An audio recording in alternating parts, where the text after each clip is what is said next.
viewers, welcome to the African News Update on Top Accolade News. The headlines: Gabon's military-backed constitution approved in referendum.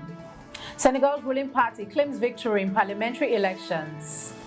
Ghanaians saves $288 million by employing local engineers. Egypt's IT sector soars with $3.7 billion in exports and major infrastructure upgrades.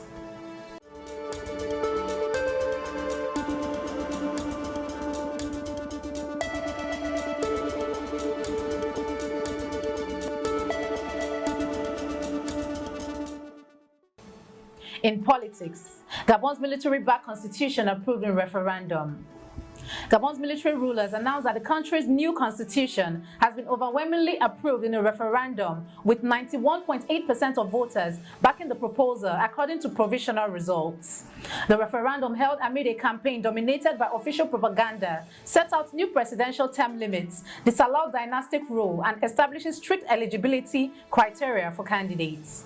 The new constitution, which eliminates the position of a prime minister, also ensures that presidential candidates must be exclusively Gabonese. Despite concerns over the low voter turnout of 53.5%, the transitional president hailed the vote as a great step forward. Critics, however, argue that the changes could entrench autocratic rule, accusing the junta of tailoring the constitution to extend their hold on power. The final result will be confirmed by the Constitutional Court.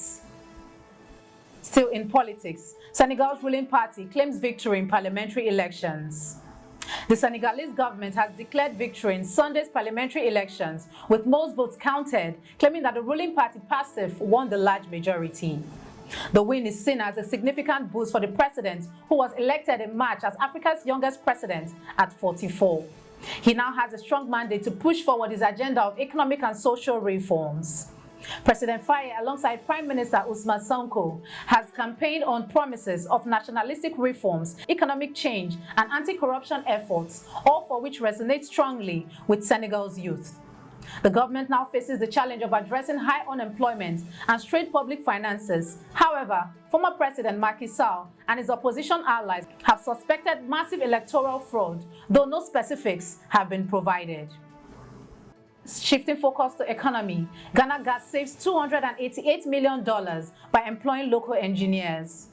The Ghana National Gas Company has saved $288 million in recent years by training and employing local engineers and technicians to operate the gas infrastructure.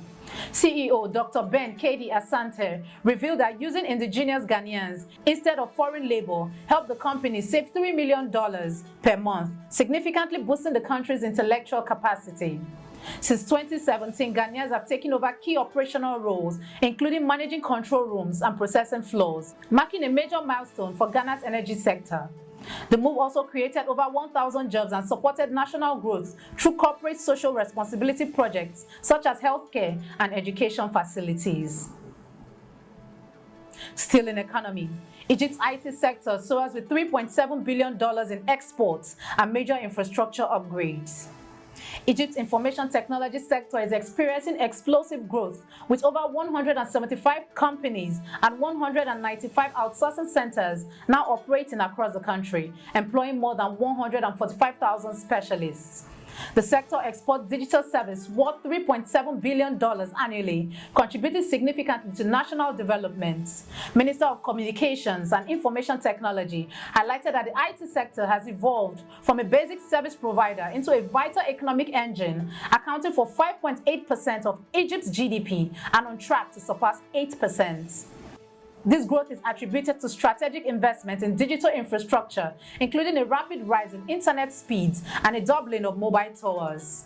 Egypt now leads Africa in fixed internet speed and has modernized most of its post offices to enhance digital and financial access. You are watching the African News Update on Top Accolade News. Do stay with us. Still to come.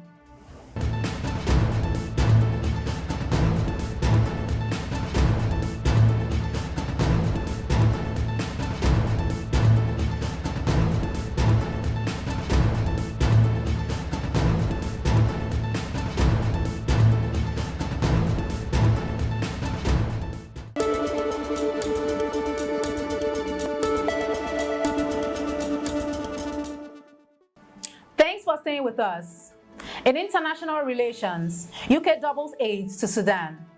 The UK government has announced a £113 million aid package to support over 1 million people affected by the ongoing war in Sudan, doubling its previous contribution. This new funding will target 600,000 people in Sudan and 700,000 people in neighboring countries who have fled the conflict. Foreign Secretary David Lammy described the situation in Sudan as unimaginable suffering and vowed that the UK would continue to stand for the people of Sudan. The war, which began in April 2023 between the Sudanese army and the Rapid Support Forces, has led to widespread displacement and a severe hunger crisis. The new UK funding will provide food, shelter, medical assistance, and essential services for the most vulnerable. Now in energy, experts warn of human rights and environmental risk in energy transition. At the ongoing climate negotiation in Baku, Azerbaijan, experts warn that the global push for renewable energy could risk human rights violation and environmental degradation. As demand for critical minerals like copper, lithium, nickel, and cobalt soar as to power wind turbines, electric vehicles, and energy grids, concerns are growing about the impact on local communities and ecosystems. Experts emphasize the need to ensure that the energy transition does not replicate the negative impact of fossil fuels. Shifting focus to entertainment, African cinema shines globally as filmmakers push for greater opportunities and recognition. As African cinema gains increasing global recognition, filmmakers and curators are discussing its future and the growing international demand for African stories. At the film festival in London, Mauritanian director Abdurrahman Sissako, whose latest film Black Tea closed the festival, highlighted the importance of showcasing African stories worldwide. Over 70 films from 25 African countries were featured at the festival, reflecting the continent's rich storytelling diversity. Keith Shiri, the festival's lead curator, emphasized that African filmmakers are now driving the narrative, no longer relying on foreign perspectives or resources. Now in sports, Cameroon and Zimbabwe set for decisive AFCON qualifier. Cameroon will face Zimbabwe in a crucial 2025 African Cup of Nations qualifier on Tuesday, with both teams aiming for the top spot in Group J. The match will kick off at 3 p.m. Central African Time in Yaoundé, Cameroon. The Indomitable Lions, currently unbeaten in their last 7 matches, have already secured their place at the AFCON finals and will look to maintain their lead with a win or a draw. Zimbabwe, who are also through to the tournament, trail Cameroon with 2 points and are determined to finish top with a victory. The two teams have faced off 12 times, with Cameroon holding the upper hand with 7 wins compared to Zimbabwe's 3 victories. The previous encounter in September ended in a 0-0 draw. That concludes our African news updates for today. Stay tuned for more African news and developments. Thanks for joining us. I am Okocha Ojo-Rumi. Connect and engage with us on all our social media handles.